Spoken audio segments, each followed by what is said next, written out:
Welcome to Moving Conversations, a podcast for movement professionals by movement professionals. If you coach, train, or teach movement, Pilates, or fitness, then this podcast is for you.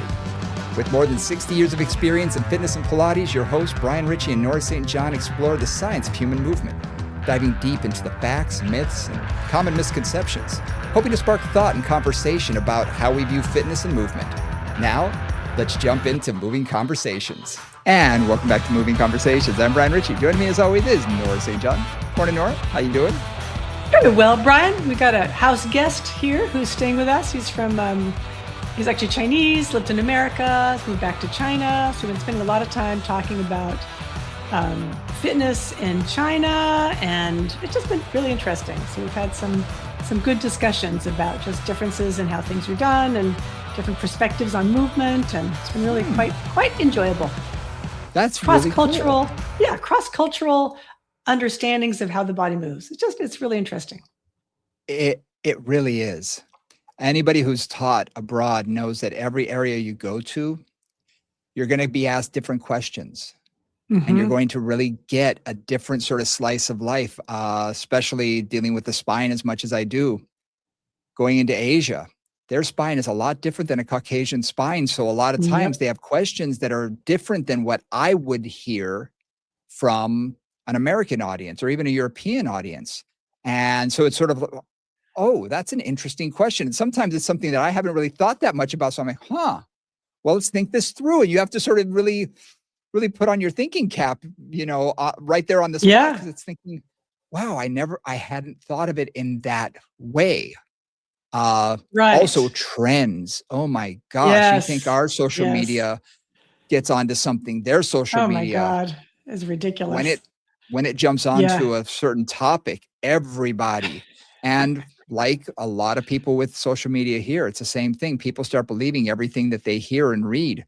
And I get things sent to me because I'm on social media on Red Note. And I can't tell you how many times people will send me videos and I'm like, no, that's not, no, don't do that. No, please don't do that. That will not help you. That's not going to help. It's going to hurt. It's probably, at worst, it's going to hurt you. At best, you might waste your time. It's not really going to do much. So there's, like anywhere else, it's tough. And I always find it fascinating to have these conversations with people from other cultures, because it's like, oh, so what are you guys working on? What are you dealing with there? So that's really fascinating. It's also what I find, again, especially working in Asia, but even in parts of Europe, the way they think about the body is different. The priorities in terms of movement are different. Like, this is a little silly, but in the UK, that stiff upper lip applies to the whole body. Yeah. Like I've taught a lot in the UK, and the level of just stiffness that those bodies exhibit is sort of profound. Whereas if I'm in Italy or I'm in, anywhere with a Latin component, like that body's just got a whole lot more mobility. Yep. And I'm like, is this because it's warmer or what? And so much of that has that, what the brain and the body, or what the mind kind of thinks the body should be doing, really does get it reflected in the tissues. It's just fascinating. Really fascinating. No question. No question. And culturally as well, we've talked about Asian beauty standards. Yeah. Oof. They are very different than American beauty standards, and they're very rough and very strict, very specific. Yeah. And I was teaching a cervical class, and there was someone in there, she could have been a model, gorgeous, and her boyfriend, husband, I couldn't quite tell, was there. And he kept saying she won't do that exercise. We were doing retraction. And he said, she won't do it. I said, why? He said, she's afraid it's going to give her a double chin. She won't do it. But she was having neck pain. I said, but it's going to help. No, she won't do it. It was one of those things that was a big deal. And I proved to her, I said, look, you can't see a double chin. I can still do retraction. I don't have to go way back here. I can still do some retraction. She wouldn't do it. She was so afraid that she was walking around like this to make sure her chin was elevated. I thought, well, there's your problem right there. I was going to say, no wonder her neck hurts. No wonder. And I'm trying to get at this, and I just had to let it go. And I said, you know what? You're going to make choices that are going to be different than what I would make for my body. Just like everybody, We all make choices based on what we want. So yeah, standards in different areas. I mean, that's the neat thing about what we do when we're teaching abroad is you do learn different cultures and you do see these changes and you do see what's considered normal and what's not normal.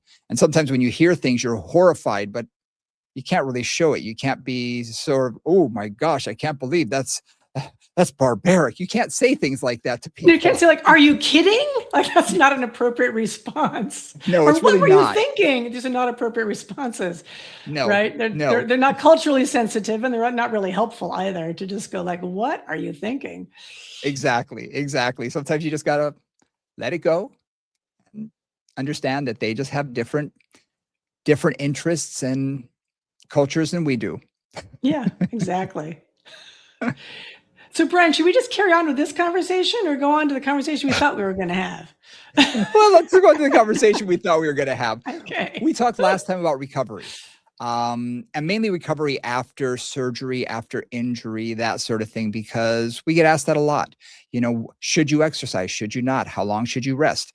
What should you do when you do finally come back, when you sort of the acute phase? Exactly. Because I think you and I have both had some people right out of surgery practically, and you're thinking, oh my gosh, I don't know if you should really be doing this yet, but let's work other body parts. We'll figure it out as we go. Right. But what we didn't talk about was what happens after the 6-week mark, 8-week marks, 12-week mark, when we really want to transition them and bridge them from doing more of the rehabilitation side or the post-rehabilitation side into more of the general, movement, general fitness, performance, whatever it is that they want to do in their life. Right. Returning them to their goals. Yeah, exactly. Yeah. Whatever that is. Yeah, exactly. Because we've talked about this before. You've got a 65-year-old grandmother who's mainly just wants to get up and down off the floor with the grandchildren. And you've got the same 65-year-old who wants to play pickleball 6 times a week. That's a big difference. Exactly. And they're going to have different goals. And those goals are very different, and how we treat those and work with those people are going to be very, very different. Exactly. So that's kind of where we thought we'd go today, kind of recovery part 2, returning to life, if you will, to use a Joseph Pilates phrase. And this is that next step. They've healed up pretty much. Things are working. Maybe that area's gotten a little bit stronger. Pain is down, swelling is down, and they may not be 100% managed. Like it may not be like 100% perfect, because very few of us ever achieve 100% perfection. But we're better, right? They're to the point where they need to start really moving ahead. And I think about this as a very simple example with a lot of my runners.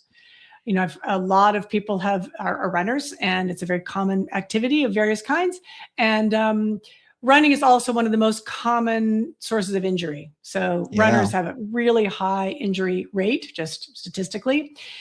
It's repetitive. It's repetitive, and it's oftentimes the body can't take that much work, right? If somebody really gets into like training for a marathon or something like that, and they're really going for it, they often go beyond what the body can repair easily. And then that starts to build up and, create trouble. So thinking about things like returning to running as a simple one, a walk-run program. This is what we always used to start people out with at St. Francis. So instead of running for 5 miles, let's say you're going to walk for, I'm not going to use miles, I'm going to use time. So let's say you're going to walk for 10 minutes and run for 2. And then you're going to walk for 10 minutes and run for 2. And you slowly decrease the walking time and increase the running time, and also the whole time of that little mini workout.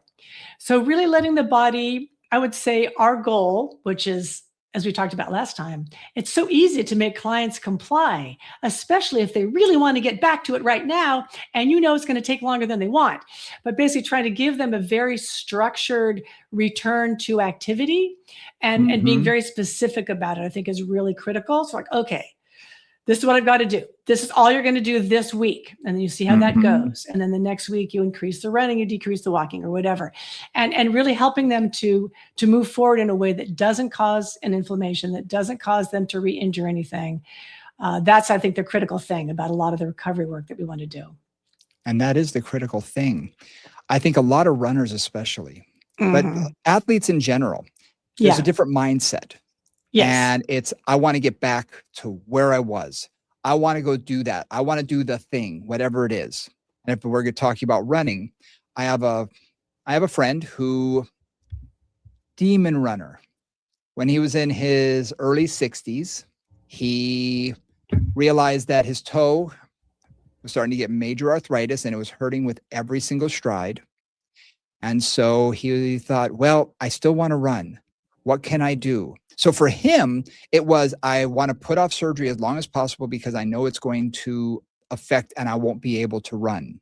And then after the surgery, it's going to take a while, if at all, to get back to what he was doing. If you think of running, the mechanics of running, it's not, depending on who you are and how you run, because we always think of running as jogging, and that's not considered running in my mind. Jogging is kind of bouncing, and there's a lot of joint issues that happen. We see a lot of knee injuries from joggers, a lot of ankles, a lot of hips, because there's sort of a compressive nature with each stride. Running, technically, is when both feet are off the ground somewhere within your stride. That's the technical definition. So it's really a longer stride. It's not that sort of bouncy, hoppy little, thing. It's more of a right. You think about jogging as having that kind of real up-down quality, and runners you think of having more of a level-headed quality, if you will, right? 100%. Yeah.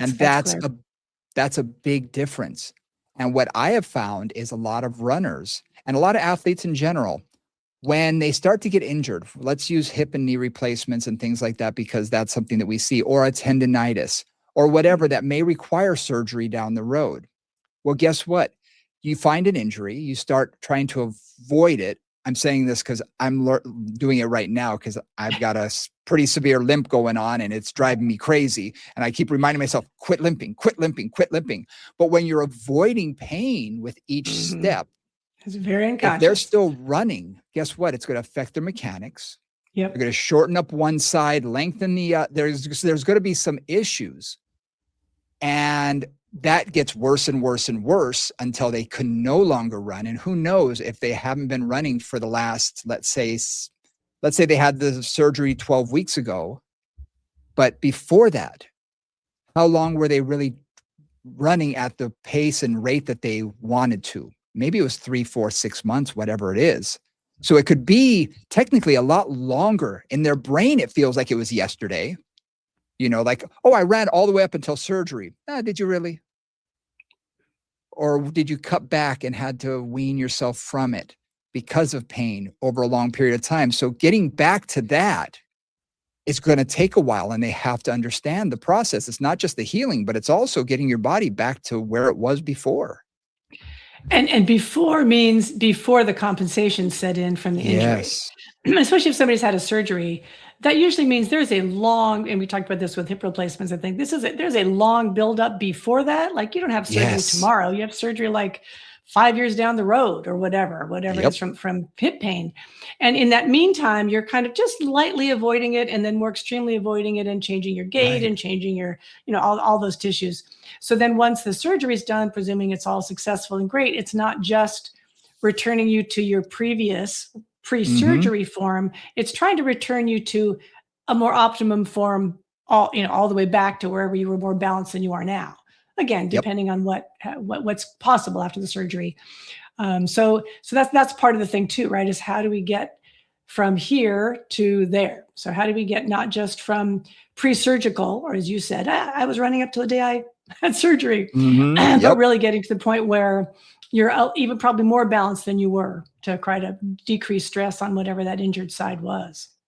And this can be anything from even like a pregnancy, because there's been a while since you were at your optimum feeling of how good you felt, because your body was changing pretty significantly in a short period of time. So you all the time probably had to figure out and limit some activities while you were able to do others.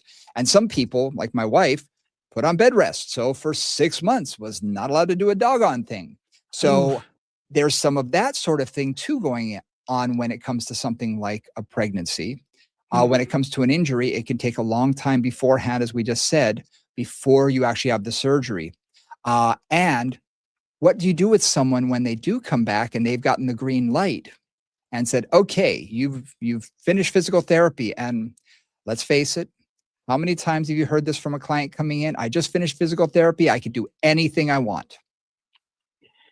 Right. And usually what that means is, in my experience of most physical therapy, that means that they are baseline functional.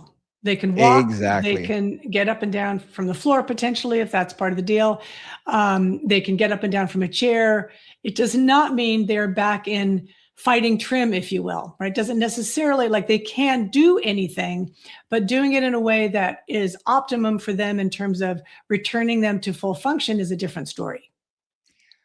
Basic function versus optimal function, that's a big spectrum. Well, right, because as we were talking earlier, like it can be, as you and I both have had, a 65-year-old grandmother who takes care of her grandchildren twice a week. And their grandchildren are 3 and a year and a half. So she's got to get up and down and lift them up, get them off the floor, move them around, get them in a car seat. So she's got that kind of functionality. That's hard work, honestly, but that's one kind of functionality. Then you've got the competitive pickleball player who plays pickleball 5 days a week. We know all those clients as well, who's also 65. That's a different level of function we're trying to get each of them to. And that's part of where recovery, this phase of recovery needs to take into account. What are their goals? That's the biggest thing right there. You just said it, their goals. What do they want to do? And I think we need to discuss that with them, because I get a number of people who are just like, I don't know, they come to me after surgery and they don't really know. They just want to be out of pain. And let's face it, there's a lot of people that still have some residual pain, or as one of my mentors told me, residual functional deficits after surgery and after physical therapy. They're not 100%. They're 80, 85%, but they're not necessarily 100 yet. And it's our job to sort of get them to that point. But a lot of times we have to look at, okay, what are their goals? What do they want to do? What are their current mechanics? Are they working that joint properly? Or is it just, okay, you can walk for half a mile now. All right. But are you going to be able to keep up with your family doing a trip to Italy, in 2 months? That's different. And one key thing about that is where are they where they want to go, for sure. But it's also our job, and it's really is the blessing that we have, this is what we get to do, is our job is to take a look at what they're doing, like a new client. Where are they working? Where are things working? Where are they not? What's tight? What's weak? Trying to get, let's say, that injured side or that post-surgical side, back to better function, better alignment, better strength, better balance. So really a lot of this is, I always think I have to start with a fresh lens with 100%. Somebody who, like, let's say is post-surgical and coming back to me, or has finished their physical therapy and is coming back to me. Like, okay, where are you now? And then I've got to look at what are the skills they need to build for what they want to do. So again, for my grandmother, who's taking care of kids, I may need to really get, let's say it's a post-knee issue, right? Meniscus repair or something like that. I know they're going to have to get up and down off the floor. Like, I just know that's going to happen. And that's a pretty deep knee bend. So I'm going to start working on getting some knee flexion in a pretty deep range. Again, light resistance, kind of building that up. And then actually having them, let's lean down onto the floor, pick something up and come back up. What are we missing? Does that knee internally rotate? Do they kind of like lose their balance? What are the challenges of the actual functional activity they're doing? And I think that's been really helpful to me too. It's like, okay, let's see you pick this thing up off the floor. Like, pretend it's your, year and a half year old who's screaming and having a fit. Pick them up. And what does that mean? And then really training the specific skills that they require to do whatever they want to do. I think what's really important for everybody who is working with clients, if someone is coming back, if someone's brand new, I think we have an easier time because they're going to start with our brand new assessment. They're going to go through everything the way a brand new client does. However, if someone's coming back after 6 weeks, 12 weeks, whatever it is, and maybe you worked with them with prehab and you got them ready for surgery and they're ready to come back, they think that they're going to work out like they did before, and they are not going to necessarily want to do an assessment. They're not going to think that, because it's like, come on, you know me. And yes, we know their bodies. We know we know your old body. We know your old body. We know the body you had. Right. Yeah. Exactly. And that's the thing. A lot of times I will bring them in for an assessment, and I'll be honest, sometimes I don't charge for this one.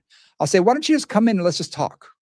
Bring in your exercises, bring in your PT stuff, and let's just go over, what you're currently doing, and we'll see where your PT wants to go. And maybe it only takes a half an hour, but in that half an hour, I'm going to find out more information. I'm going to look at what the PT has given them exercise-wise and maybe what contraindications are there, and be able to say, okay, here's where I need to start focusing and heading in my head. All right, they need more gluteus medius strength. They just had a hip replaced. We need to focus on that. Okay, maybe some flexibility. Oh, okay, these are contraindications. We need to avoid these.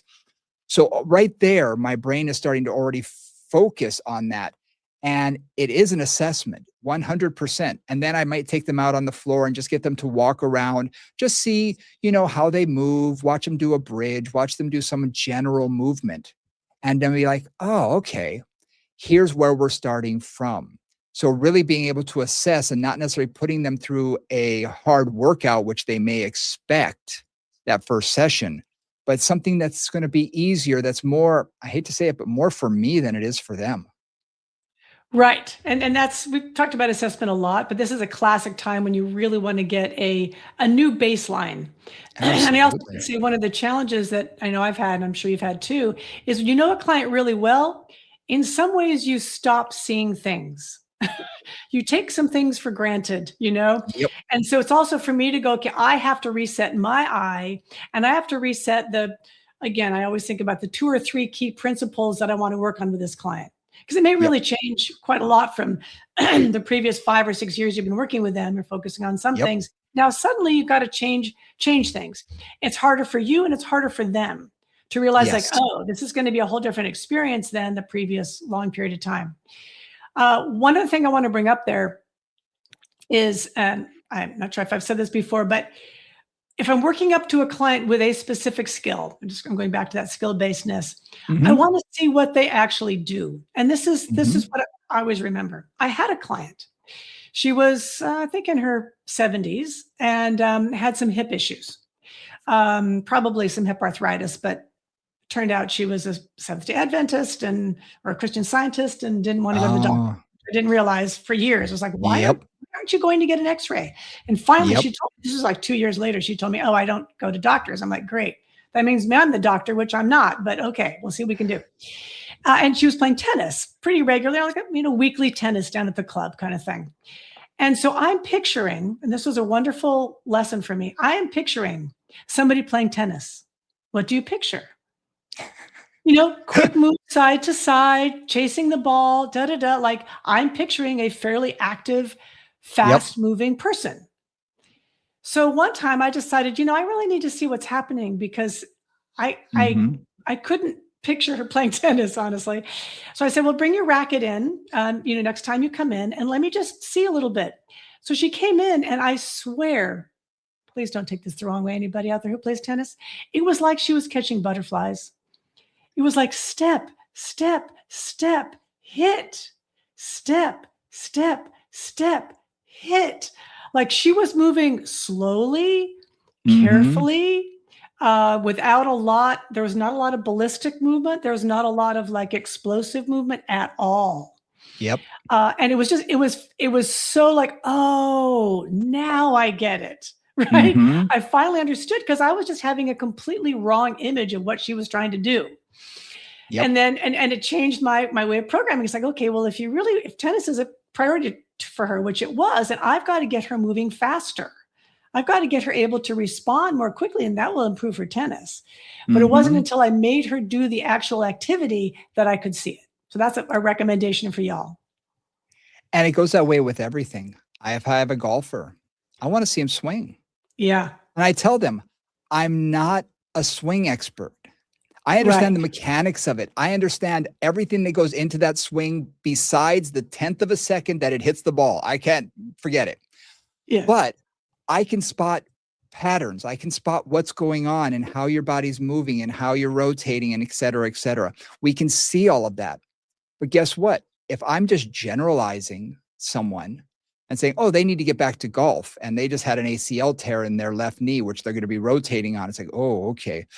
Then we're going to have to do this, this, and this. If I'm generalizing without watching them swing and knowing, are their feet parallel? Are they turned out? Is that foot really turned out? Which means they're not going to be rotating through that hip. Maybe they've got a great internal rotation of that hip that they're turning on. So they're not going to be torquing at the knee, whatever it is. Yeah. But until I see it, got to know it. I've got to see it live and in person. Yeah. And I find that with my runners. For sure. There are runners and there are joggers. Mm-hmm. And they are really different in how I approach how I need to train them. Because a true runner, I'll put them on a treadmill. I'm not going to hear their feet fall much. Right. They're going to look light as a feather. Their head's not going to bob around that much, just a little bit. A jogger is going to be sounding more like a Clydesdale. Thunk. Yeah. With every single stride. And you're sort of watching it thinking, oh my gosh, you feel bad for their joints because you're just thinking it's just wear and tear. And I've told many clients this when they say, I want to get back to running. I ask them, okay, let's show me what you currently do. Yeah. And I've got a treadmill that doesn't have a motor. I've got a Woodway and it's one of those that's self-propelled. So they actually can run on that, which is a huge help when it comes to running. If you don't have that option, you can still put them on a treadmill, but take them maybe down the hall and just say, I just want you to run down the hall. I just want you to show me. You got to give them some space. You got to give them some distance. Yes. So I've taken them in one of my studios, taken them outside, the parking lot, because otherwise I'm like, I couldn't see enough in 3 or 4 strides.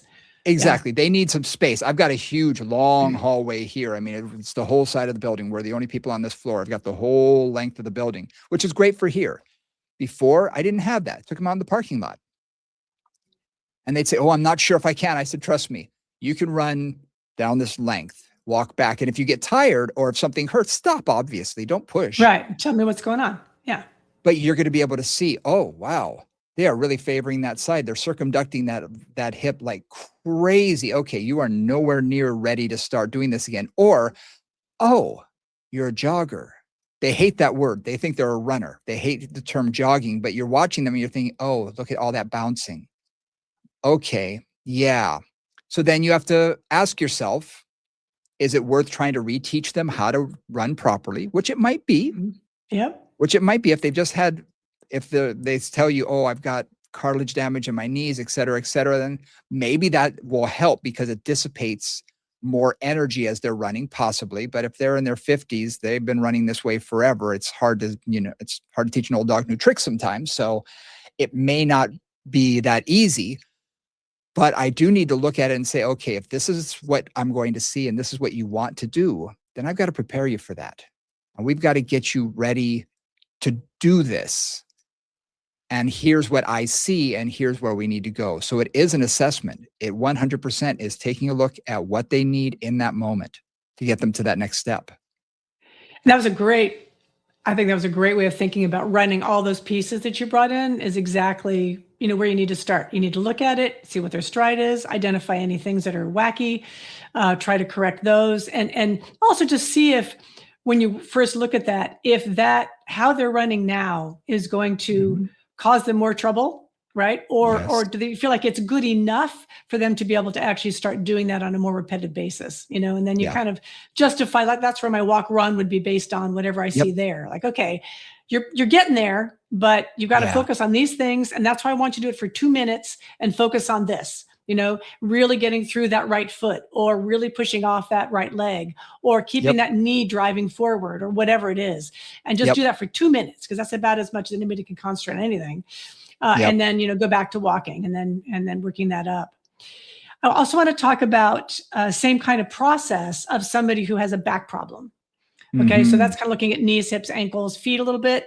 When you think about somebody with a back issue, you've got lifting, you've got rolling over, you've got getting up and down, you've got, getting down to the floor and getting back up, getting in their car, driving, sitting, right? All those pieces, and trying to develop the endurance or resilience to be able to do those things. Yeah. So where do you think that goes? So how do you kind of progress somebody with a back issue? Well, first, a lot of it is confidence. is trying to get them to understand that they can do it without pain and not to be looking for pain every time I get up.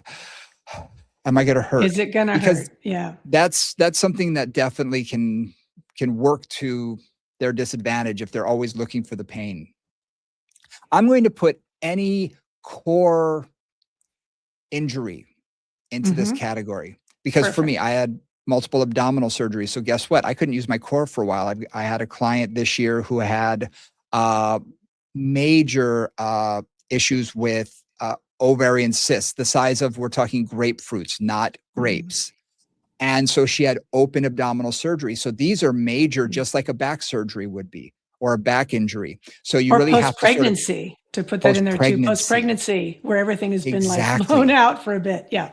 Exactly. So you really have to sort of put a lot of this into that compartment and say, okay, how can we strengthen their core when they may not even be able to access it? How can we get them to have confidence again? And I find Pilates is actually a great place because if I can get them to at least lay down on the reformer, a lot of times doing footwork is at least going to stimulate some legs, stimulate some glutes, getting them into some movement patterns that is going to more similarly think about like a squat or even sitting down in a chair. How many of us, when we've seen people after back injuries, they go to sit in a chair and they're going down, down, down, and about halfway, plop. They just sort of let go. Or they hold on with one hand, tilt all the way over to one side, and then use that as and then sit down and then come back to center, right? All those compensations. Yeah. So you can see all those compensations. So I want to start looking at that. And a lot of that does come in the assessment. You're watching, how do they get out of a chair? How do they move? Are they wincing? Are they taking shorter strides with one side than the other?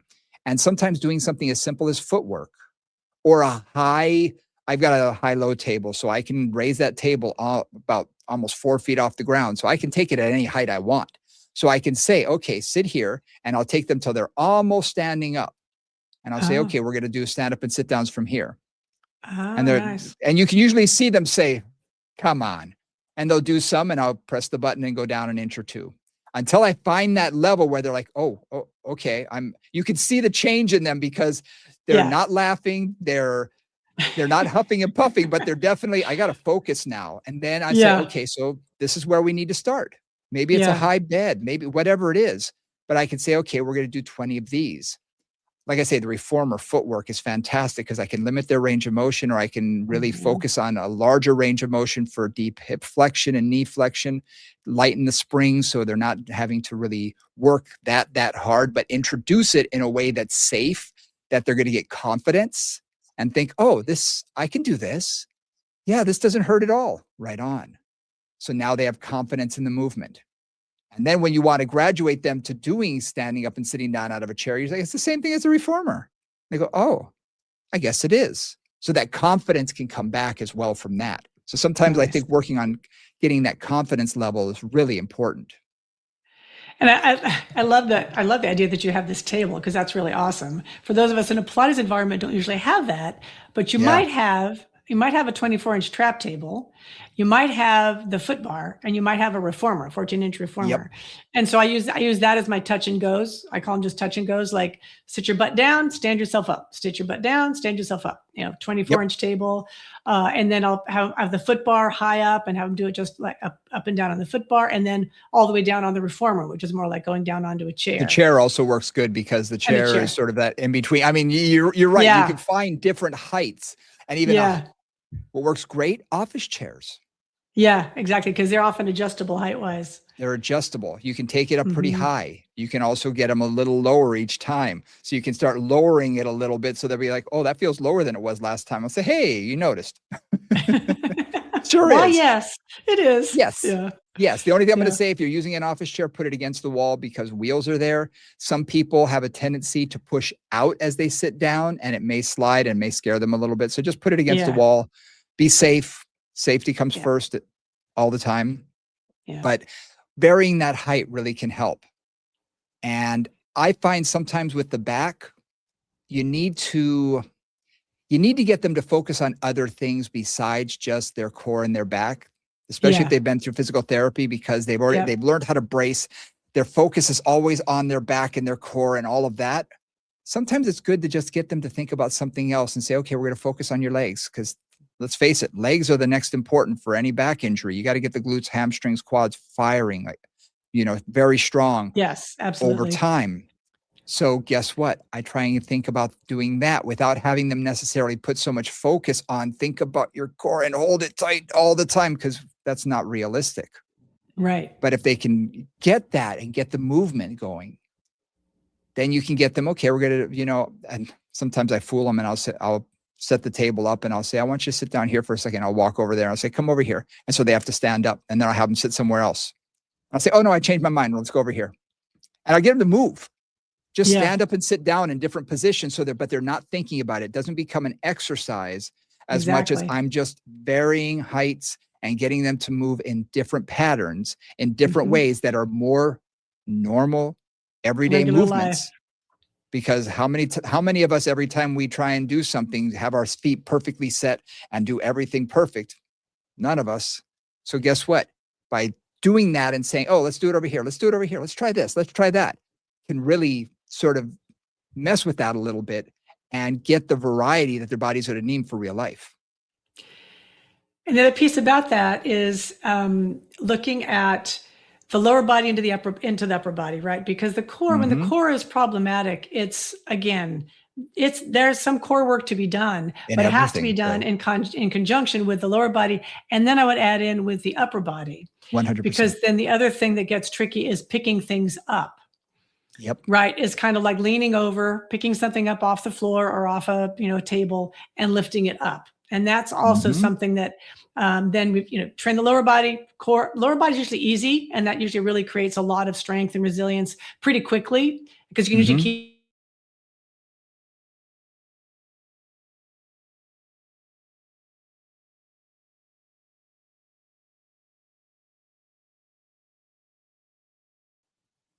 And when you think about how the core works just naturally, we're using the core in almost everything we do.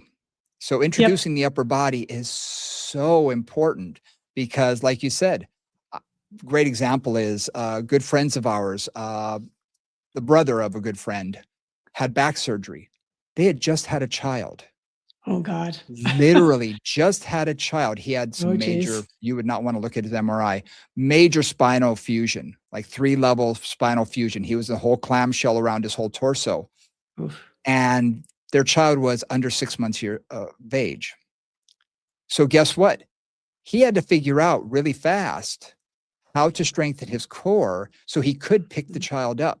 The wife was not as helpful as maybe she could have been all the time. So he was responsible for a little bit more of the child rearing. But imagine having to try and bend over, put them in the car, put the child in the crib. All that becomes a huge effort for the core. So there's something that I've always called direct versus indirect core work. Whereas direct core work would be things like, roll downs and planks and all the things that we really think of as being quote unquote core work. But let's face it, there's a lot of things that we do in Pilates and as well as in the fitness environment that the core is involved anytime we load the body in a standing position and a lying position. So we can actually get a lot of core work without doing specific quote unquote core work. Well, a seated bicep curl is core work. Right. Again, if you're seated, whether on the reformer or you're standing up and just lifting weights or moving cables, it's like I've got to do something to hold my back together and my core together while I'm having that force. Otherwise, what do you see? People kind of start to go into extension or they go into flexion, right? So it's just stabilizing the torso while you're doing whatever arm work you're doing. That's core work. I always use a lot of that idea of indirect core work because a lot of times clients really can't move their backs very much post-surgery or during an injury.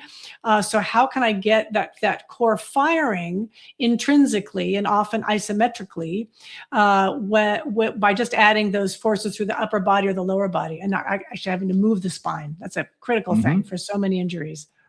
Yeah. When I was working for a fitness company and creating their education program, it was a device where you're standing and you're pressing and pulling using fiberglass rods. And when you're doing it, what I was looking for was how could we really get more studies. I was trying to find studies on how much the core is active in the lying versus seated versus standing position, especially with unilateral loading. And what I found was every time you changed position, because lying, you're really getting so much support from the ground. Let's face it, you really are. Absolutely. And in a seated position, you're getting a lot from the chair or the ball, whatever you're sitting on. You're getting help.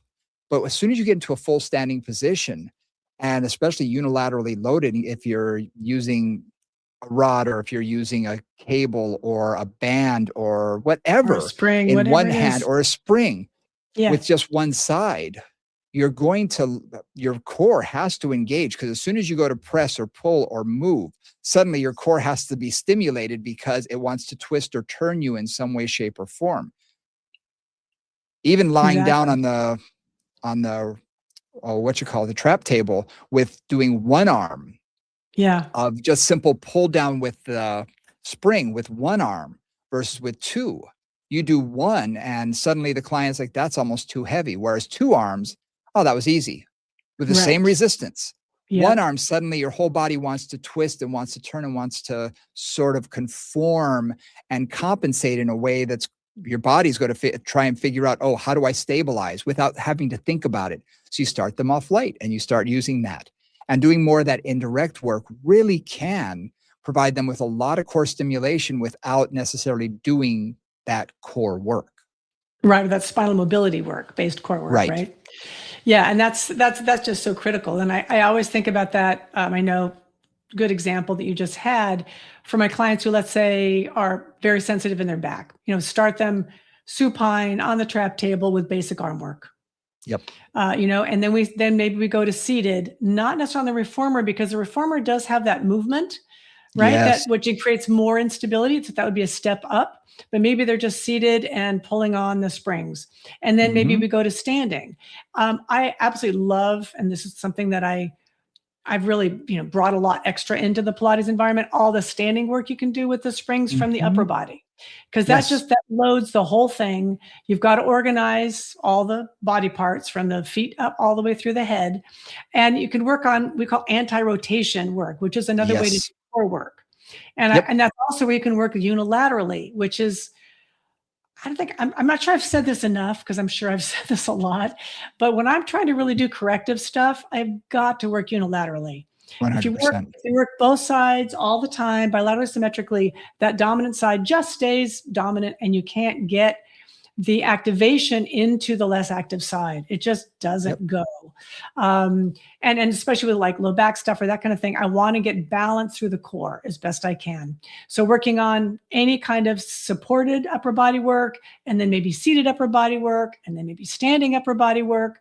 And those are all for me working the upper body, if you think about this progressively, from a stable torso, right? And stable hips. Then I start to work on things like leaning over, like picking something up and to you, right? So that would be my next step, is like taking a squat, picking something up off the floor, whether it's from a squat or a lunge, reaching for something low, reaching for something high. All those things are that next step where the back gets more stress. I'm still having to stabilize now, but it's a little bit harder. So those would be my next pieces, is looking at, okay, lifting, reaching something up, pulling something down, reaching something from the floor, pulling it up, instead of just doing straight ahead, torso supported work with the arms more or less in front of the chest. There we go. Yeah. No, the exercise that I probably like the most is what I call a dead shift. I don't know if I found that term somewhere or heard that term, but it's loading and unloading the body. And that's what we do on a regular basis.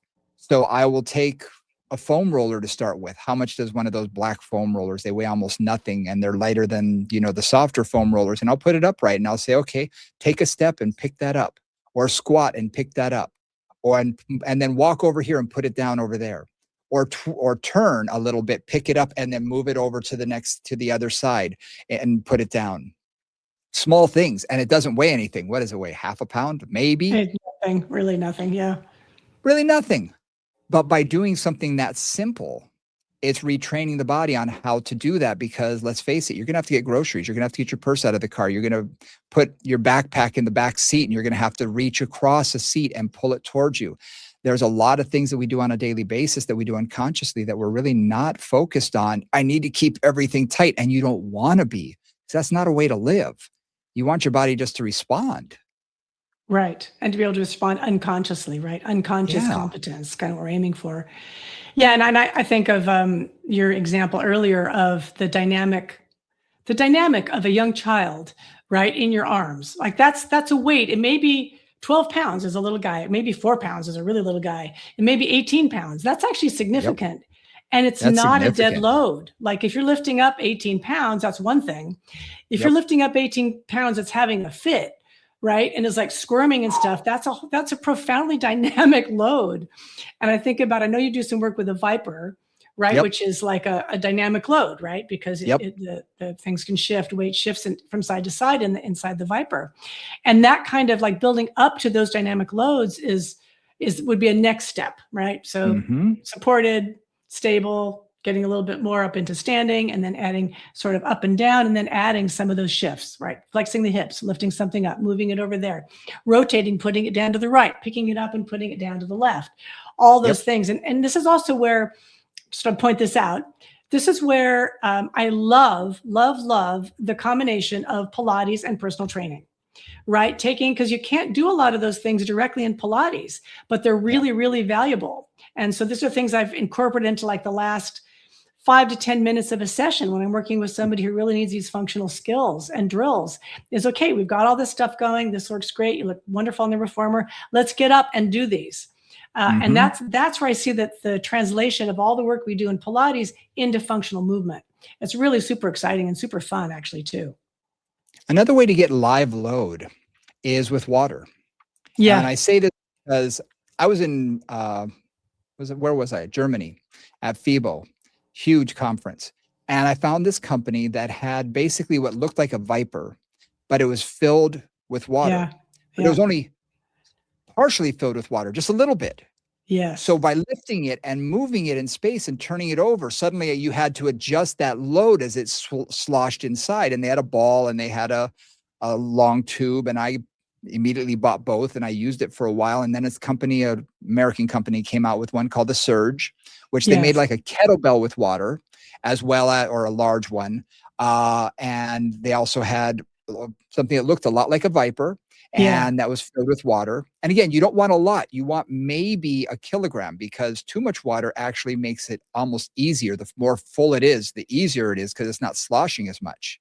It creates momentum that way. Then it's just momentum, which is different. It's just momentum. A little bit of water. Yeah. But you don't have to buy a new piece of equipment. You can get a milk jug, or what's great is if you can find them, those 5-gallon, big water bottles that, people have delivered, but you only fill it up maybe 1.5 inches, 2 inches of water. Right. And seal one end and have them lift that up and carry it across the room, because guess what? That's going to slosh around more than they think. I love it. And that's one of those things that you can use smaller water bottles. That's great. Have them carry 1 or 2, or have them change as they're walking from one hand to the other as they're doing it, because that's going to make it slosh. You don't want a lot of water in it because you want the sloshing. But the larger one, let's face it, that is a baby. I mean, that's something that's going to be twisting and turning and moving as you're walking with it. Sloshing, I love it. That sloshing really does help. And it's something that, again, you can find these things. They're out there. And I'm sure if you go into a Home Depot, you can find something else that can hold water. A 5-gallon bucket, that works. Just put the lid on it. That'll work, because it holds paint. It'll hold water. And there's ways that you can do that are really going to be easy to load the body and unload the body, and you can really get that live load feel. In a very simple way, I'll do that often with just a kind of a small, cheap plastic water bottle. I do this rotator cuff stuff where I fill up a water bottle. It's just those little pint or quart water bottles, plastic, cheap, whatever. And I fill it up, like Brian said, maybe a quarter. And then even just having somebody hold that in their hands and rotate their shoulders. And you feel that slosh, and that's going to stimulate that. But I love this idea of, like, my next thought would be like a 1-gallon milk jug. Has a good handle on it, right? Those or water bottle, they've got a good handle on them, which gives you something to really, move and use with. Or again, the water bottle, even better, the big 5-gallon water bottles. Fantastic. Because that's what's going to create that, again, functional abilities. And you can build up to those. Hopefully we've given you through this. I feel like we've done a pretty good job of talking you through various steps in terms of like running recovery and lower body recovery. And then in terms of like core work, which also becomes sort of upper body recovery too. And how all that goes together from simple to complex, because that's where we're trying to get to, is what are the skills they need to have to do their life or to do their sport, right? And what are the skills they need to be confident with? Yeah. 100%. They need to be confident, but also you're trying to get them back to those skills, and you need to start out easy. Too many people want to run before they walk after injury because they're excited. They're ready to go back. And you need to remind them that we need to start off easy. And I think your walk and run is a great way to initiate that. But also if someone is a golfer, maybe say, okay, this week, instead of doing 3 sessions of 18 holes, you do 1 session of the driving range for 20 minutes. Right. And they're going to say, what, just 20 minutes? I say, yes. Get your body back into literally the swing of things. Get it back into moving in the same way that you're going to do it, but don't do it in a way that's going to have the repercussions of doing too much too soon, and have them build up nice and gradually. And I think if you explain the reasoning behind that, most of my clients will buy in. They get impatient eventually. And I'm usually a little more conservative in that. Sometimes I have to remind myself, well, okay, let's take a chance. You want to go for it? Take that bigger step. Okay. Sometimes they can. And sometimes they say, maybe I shouldn't have done that. I say, okay, well, you had to figure it out. You had to find out somehow. So we now know you're not quite ready. Let's back it off. But sometimes they'll say, no, that felt great. Say, okay, give it a few days rest. Maybe try it again. So progressiveness, but the other thing too, and I want to bring this back up again, is oftentimes, to your earlier point, we're trying to not just get the area stronger and the movement pattern going, but change it. Because very often they've either been in a funky movement pattern, which you need to get them out of, or that funky movement pattern they've been in was what caused the injury in the first place. So oftentimes we're trying to change things. And that's where I also say, start with those small pieces. Maybe go to the driving range and just do 10 or 20 or 30, whatever. I'm not sure how the time would work on that, but basically just hit the ball that many times, but do it with focus and concentration. Yes. Right. If you're focusing on a new movement pattern, you have to bring your mind into paying attention to it in order to create the change. And certainly if it's something habitual you've been doing for a long time, like running or golfing, if you're a serious golfer, the tendency to go back to what you're comfortable with is extremely high. So it's also like, only do as many as you can, focus on the new pattern and then let it go. Do something else, right? Go do something else, whatever it is. And then come back and see if you can concentrate on that new pattern. Because that's also what we're trying to do, is really change that. And that takes real concentration. And sometimes it also requires us to tell them, you're not ready to go back to that sport yet. We need to get you there first. And right now, you just had a hip replacement. Your gluteus medius on that side is barely firing at all. So guess what? If you start doing running or golfing or whatever it is, you're probably going to develop bad habits. So we need to shore that up first before you just jump into your activity. We're going to get you there. I always say, we'll get you there. Trust me, we'll get you there. But it's going to take us a little bit of time. Well, how long?